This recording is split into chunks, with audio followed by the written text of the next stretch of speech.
Yeah, first feeling it's of course too important to win against Montpellier because Montpellier always have a good team, quality players, and when we come here, we realize this and we play. I think it was a hard game, of course, and of course after the defeat against Guingamp, it's difficult, but I think we did our job.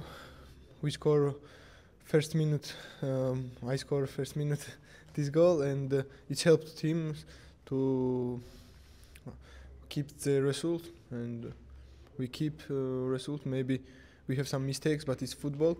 We working every day, each day. It's difficult because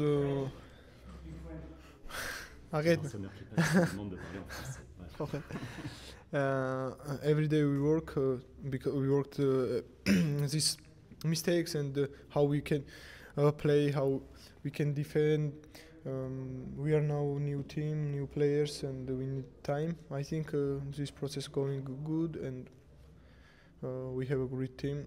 I think, and we need to win games. And our goal, everyone knows what is this, to back Liga 1.